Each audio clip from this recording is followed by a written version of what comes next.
Pernah gak sih kamu merasa waktu berjalan terlalu cepat? Tiba-tiba udah sore, udah malam, dan kamu sadar hari ini gak ada satupun hal penting yang benar-benar kamu lakukan. Kamu bilang, gak apa-apa, besok masih bisa. Tapi besok pun seringkali berakhir sama.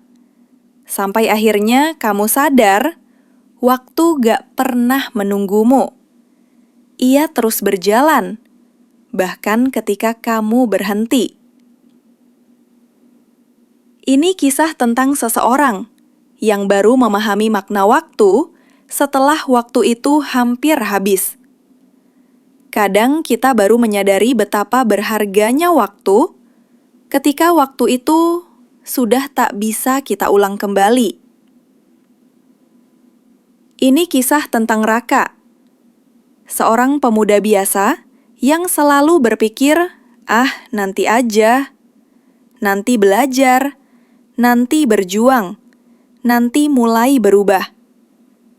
Tapi dia tak pernah tahu kalau nanti bisa tiba-tiba hilang.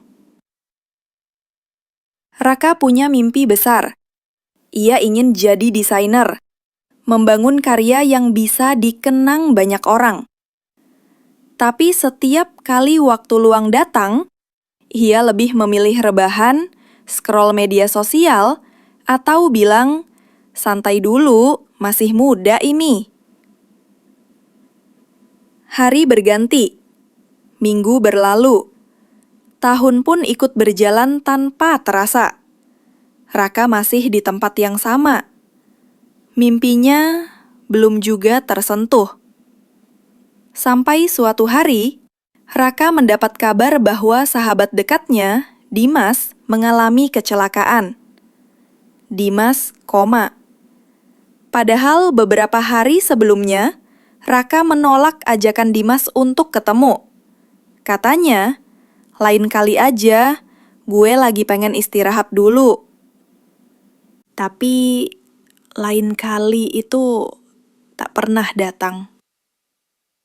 Di ruang rumah sakit, Raka duduk di samping Dimas yang terbaring lemah. Untuk pertama kalinya, ia menatap waktu dan merasa kalah. Ia teringat semua waktu yang terbuang, semua janji yang tak ditepati, semua kesempatan yang ia biarkan lewat begitu saja. Hari itu, Raka pulang tanpa banyak bicara. Ia duduk di kamarnya, menatap jam dinding yang terus berdetak pelan. Waktu gak pernah berhenti ya, gumamnya pelan. Sejak hari itu sesuatu berubah dalam dirinya. Ia mulai bangun lebih pagi, mulai menggambar lagi, mulai belajar hal-hal yang dulu ia tunda. Ia sadar, setiap menit yang ia miliki adalah kesempatan untuk menjadi lebih baik dari kemarin.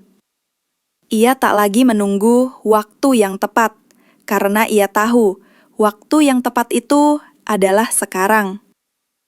Beberapa bulan kemudian, Raka akhirnya bisa mengadakan pameran kecil karyanya.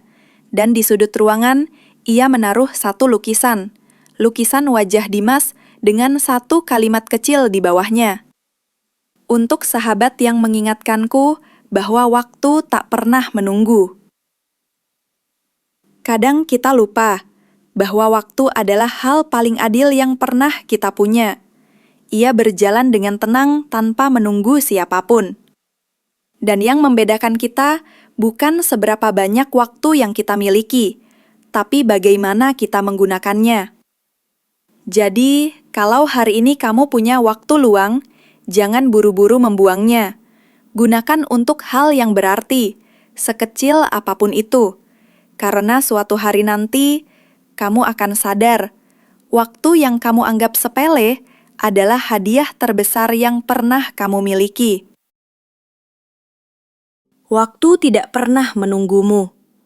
Jadi, jangan tunggu untuk mulai hidup, karena setiap cerita layak untuk diceritain. Terima kasih sudah mendengarkan. Sampai jumpa di cerita berikutnya. Hanya diceritain.